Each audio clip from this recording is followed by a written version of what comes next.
ভোরবেলা কোকিলের ডাক শোনা যাচ্ছে, আর এই কোকিলের ডাক শুনতে শুনতেই আমরা পাড়ি দিলাম পলাশের দেশে।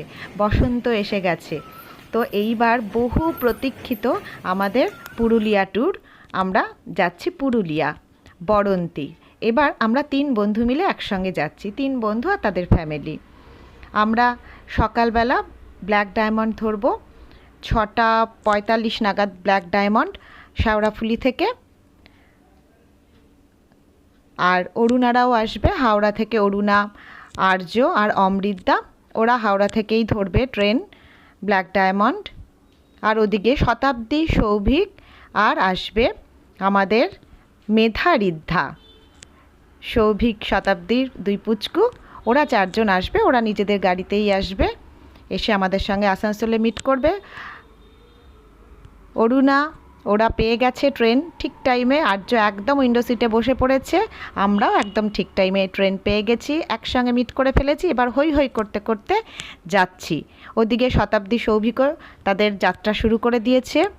আমরা একদম নির্দিষ্ট সময় আসানসোল পৌঁছে গেছি। আসানসোল পৌঁছেই আমরা যেটা করেছি, প্রথমে একটু ব্রেকফাস্ট করে নিয়েছি। আমাদের সঙ্গে জয়েন করেছিল রান্টি বর্ধমান থেকে, আর অরুণার বোন।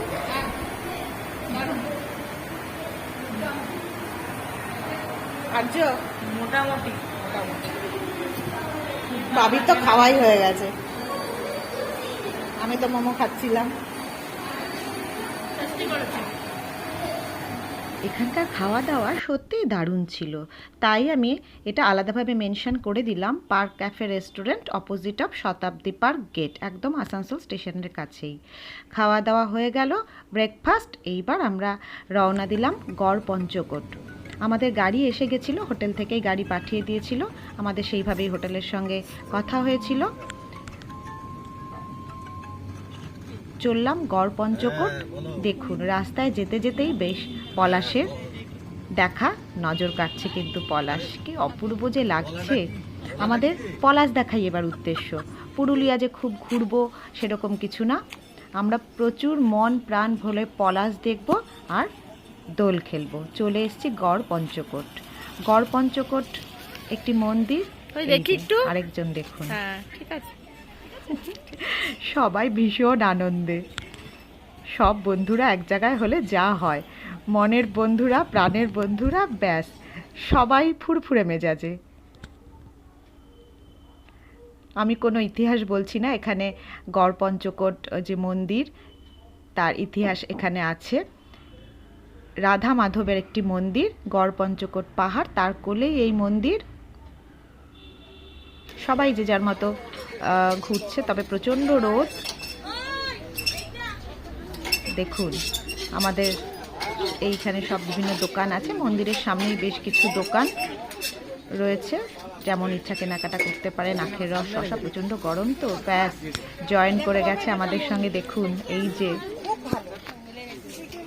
এই যে আমাদের সব থেকে উৎকু 2 সদস্যা, মেধা, অনেকক্ষণ জার্নি করে এসছে তো গাড়িতে, কিন্তু না, ওদের এনার্জির অভাব নেই।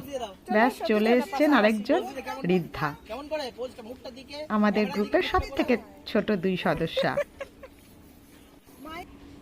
আমাদের গ্রুপ একেবারে পরিপূর্ণ, সবাই আমরা একসঙ্গে বেশ কিছু ছবি তুললাম। এই সময় কিন্তু দুপুরবেলা ভীষণ গরম। আসানসোল থেকে গড় পঞ্চকোটের দূরত্ব মোটামুটি ওই 30-35 কিলোমিটার মতো, আসতে সময় লাগলো ঘণ্টাখানেক। এখানে সকালের দিকটা ঠান্ডা, আবার রাতের দিকটাও কিন্তু বেশ একটু ঠান্ডা, কিন্তু দুপুরে কিন্তু অসম্ভব গরম, মানে রোদের তাপ। একদম গড় পঞ্চকোটে এই গড় পঞ্চকোট মন্দিরটাই আছে, আর তেমন কিছু দেখার নেই। পাহাড়ের কোলে নেচার, 1-2 হোটেল আছে, খুব বেশি হোটেল কিন্তু একদম গড় পঞ্চকোটেও নেই। 2-1টা হোটেল আছে যেগুলো আগে থেকে বুক করতে হয়। গড় পঞ্চকোট ঘোরা হয়ে গেল, এবার আমরা চলে যাব আমাদের রিসর্টে। চলে এলাম আমাদের রিসর্টে, মহুলবন হিল রিসর্ট। খুবই সুন্দর, একদম প্রকৃতির নেচারের কোলে। ভিতরটা দেখুন, এই যে এইখানে ফার্স্ট ফ্লোরে 3টে রুমে আমরা ছিলাম। রিসর্টটা বেশ একটু বড় এরিয়া নিয়ে, বিভিন্ন ধরনেরই রুম এখানে আছে। আমরা প্রায় মাস 2-2.5 আগে আমরা বুক করেছিলাম। ভিউটা কিন্তু অসাধারণ। এখানেও যে খুব বেশি রিসর্ট বা হোটেল আছে এমনটা নয়। এখান থেকে জাস্ট 2 মিনিট হাঁটা পথে বড়ন্তি লেক। বড়ন্তি লেকের আশেপাশে, মানে এই হোটেল থেকে বড়ন্তি লেক যাওয়ার পথে বেশ কয়েকটা রিসর্ট আছে, এগুলো কিন্তু আগে থেকে বুক করতে হয়। আমরা যখন পৌঁছালাম তখন একদম দুপুরবেলা, প্রচণ্ড খিদে পেয়েছে, সবাই লাঞ্চের জন্য ওয়েট করছে।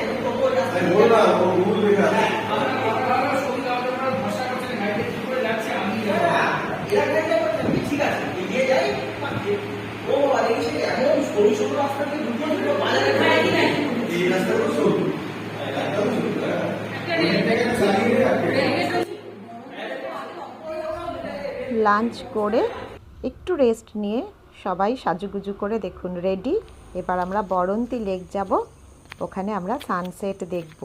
কি অপূর্ব দেখুন, গ্রামের মেঠো পথ, একদম আমাদের রিসর্ট থেকে বেরিয়েই পলাশে পলাশে চারিদিক জাস্ট রাঙা হয়ে আছে।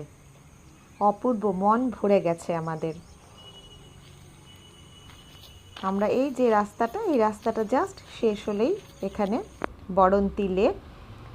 আমরা বড়ন্তি লেকে গেলাম, কিন্তু আমরা যেই সময় গেছিলাম একটু মেঘ থাকার জন্য আমরা দেখতে পাইনি আজকে সানসেট। হঠাৎ দেখা হয়ে গেল এক বন্ধুর সঙ্গে। আমরা একটু বড়ন্তি লেকের আশেপাশে ঘুরে একটু ছবি টবি তুলে চলে এসেছি সন্ধ্যাবেলা রিসর্টে। এখন এখানে বারবিকিউ হবে, ট্রাইবাল ডান্স হবে, আমরা সেগুলোই এনজয় করব। রেডি হয়নি এখনো? ও হচ্ছে তোমার আর কি হবে? এই দিকটায় যারা তুলবে একদম লাইটটা দেওয়া আছে।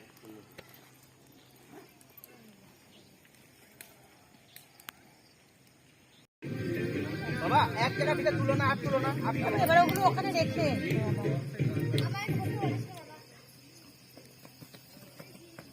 বসুন।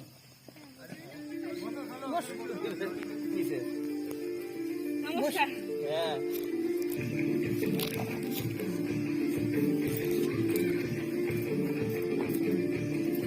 চন্দননগর, কাঁচরাপাড়া, চন্দননগর। ও তাহলে তো অফিস কাজ।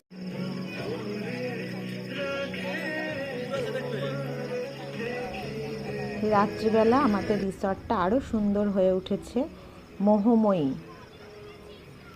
চারিদিক অন্ধকার, একদম গ্রামের মাঝে। খুব ভালো করে কান পাতলে কিন্তু সাংঘাতিকভাবে ঝিঝি পোকার আওয়াজও পাওয়া যাচ্ছে। বাইরে কোনো শব্দ নেই। শহরের যে সাংঘাতিক গাড়ি ঘোড়ার শব্দ, এরকম সন্ধেবেলায় আমাদের ফ্ল্যাটে তো প্রচণ্ড গাড়ি ঘোড়ার শব্দ, এখানে কোনো শব্দ নেই, একেবারে নিস্তব্ধ বাইরেটা। আর ভিতরে আমরা এইভাবে বসে গল্প করছি, গান চলছে। ভীষণ সুন্দর একটা না 2 দিন আমরা কাটিয়েছি।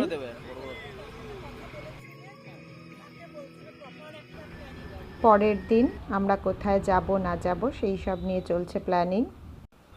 বাচ্চাদের যে কি ভালো লেগেছে এখানে গিয়ে। আরও বেশ কিছু ফ্যামিলির সঙ্গে আলাপ হয়ে গেল। আস্তে আস্তে রিসর্টের সবাই আসতে শুরু করেছে। আজকে হবে ট্রাইবাল, এখন চলছে বারবিকিউ। মেধা রিদ্ধা দেখুন ফুল কদমে, ওরা বন্ধুও পেয়ে গেছে, কিন্তু আমরাও বন্ধু পেয়ে গেছি। সবাই মিলে বসে গল্প হচ্ছে। কাল আমরা খেলবো দোল, আর তার সঙ্গে যেটুকু সম্ভব আশেপাশে ঘুরবো। আমাদের মুখ্য উদ্দেশ্য একেবারেই ভীষণ ঘোরাঘুরি নয়, আমরা দোল খেলবো, মন ভরে পলাশ দেখব, আর 2 দিন এইখানে সুন্দরভাবে কাটাবো। তো চলুন,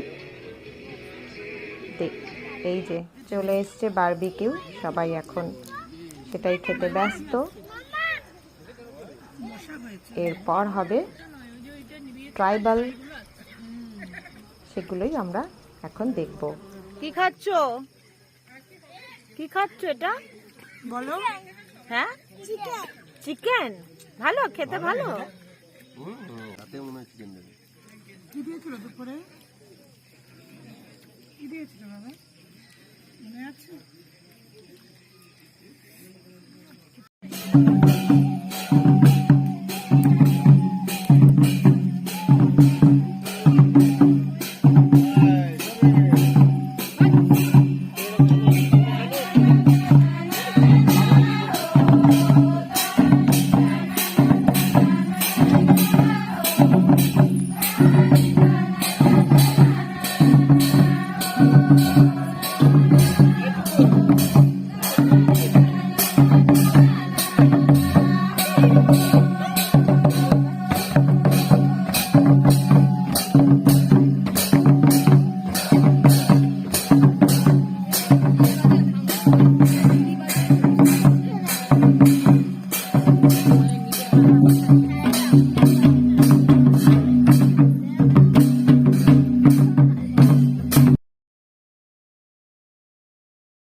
আজ এটুকুই, কাল আবার অনেক প্ল্যান আছে আমাদের।